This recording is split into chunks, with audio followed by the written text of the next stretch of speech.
this is how I prepared for my talk.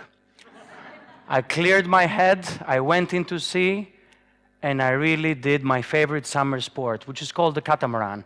And it looks bizarre if you've never done it before, because most of the time, the boat goes on one of its legs.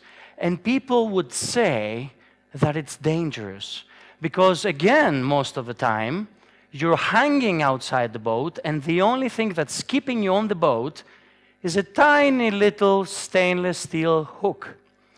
A small hook that often makes a difference, especially when the hook, this one, it's the exact this one, breaks.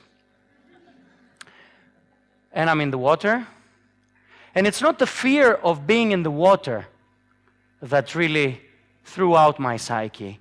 It was the fear of the unknown. Because of high winds, I faced 2-meter waves. I faced the unknown, which is currents that potentially could drift me away to any direction. The shore was very distant. Sea creatures could harm me.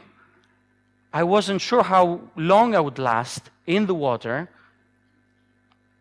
because it's energy plus psychology that keeps you afloat. And of course, I didn't know how long it will take for people to spot me and find me. And that's when I put things into perspective. That's when I thought that we should live our life to the fullest, because you never know when it's going to be the last day. And I really felt, while in the water, that was the end.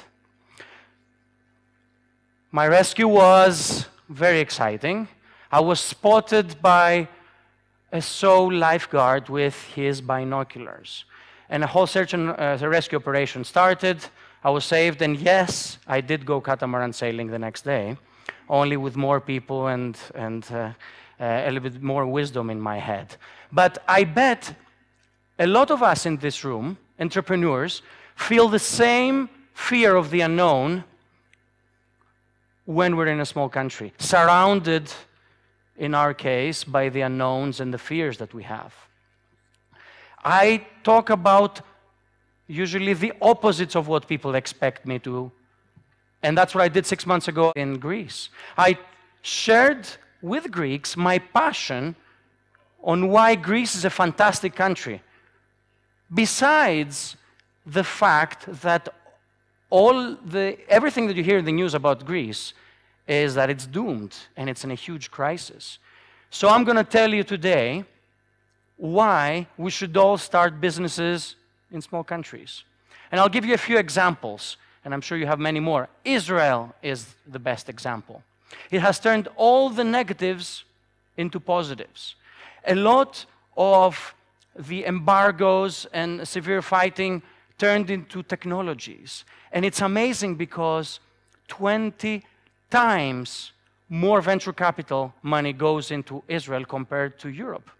And Israel is the #2 country in NASDAQ listings after the United States. And then there is Singapore, surrounded by huge countries. Singapore is only 2% of Indonesia's population and 35% of Indonesia's GDP. Although Indonesia is a very rich country in natural resources. And then I experienced Estonia, home of Skype. Half of Skype's employees are still there. And it's the #1 place for entrepreneurship in Europe right now. A very, very small country. And then, of course, there's Denmark, home of Lego. We all know Lego bricks. So imagine my surprise when a young entrepreneur comes to me when I was a judge at the business plan competition and says, I plan to create a Lego killer. We were shocked. He went on and won the business plan competition, and he went on to build a company called Engino. And in 5 years, Engino is selling to 21 countries and is negotiating a deal with Walmart that is looking for alternatives. Why? Because he tested his products, his passion, in a small country first. He made a big difference, and he moved on. And of course, there's Velti, a company that's very close to my heart, because I was there from the beginning. And a lot of hooks broke, and a lot of times we fell into the water and we had to steer our boat away. But in a space of 10 years, Velti has managed to have a presence in 26 countries, 500 employees, and a cool $1 billion capitalization in NASDAQ a couple of months ago. And do customers care about Velti being, first and foremost, a Greek company? No, they care about results. And that's what we should focus on when thinking of a startup becoming a big business. The question is, where do I start? And the answer is very simple. We're lucky to have the internet. And the internet is a 40-year change. We're 1/3 into it. So every internet idea will be tried. And you don't need a lot of money. And you don't need huge groups. And you can be in a small country. Why? Because what's most important is your time, your passion, your energy, the right team, and making it happen. And ideas are everywhere. Every smart idea, every smart person has a cool idea every month. It's the implementation that's difficult. But why is it amazing to implement it in a small country? Because of human capital. And human capital that is not only hardworking and very, very well educated, but has a huge advantage versus big countries: flexibility. We live and adjust and are flexible with our daily lives by living in a small country, so we can tame the world because of this flexibility. And that's of paramount importance in success. We have another ace under our sleeves, us in small countries.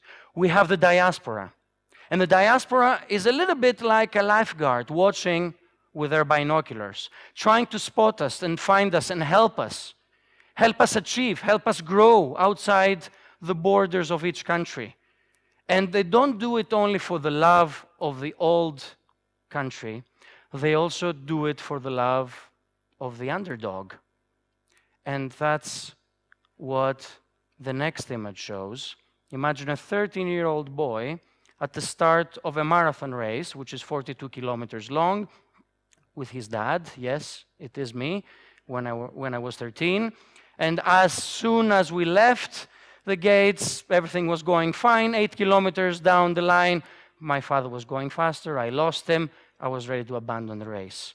But I was approached by 3 people, 3 Americans, that were cheering for their friends. And they saw me and they felt for me because I was a young boy.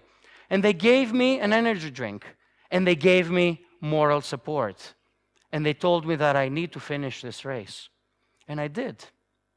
42 kilometers later, I thanked them into my mind for giving me this. And this is what a lot of people are willing to do for all of us. So, the time is now. The time of crisis.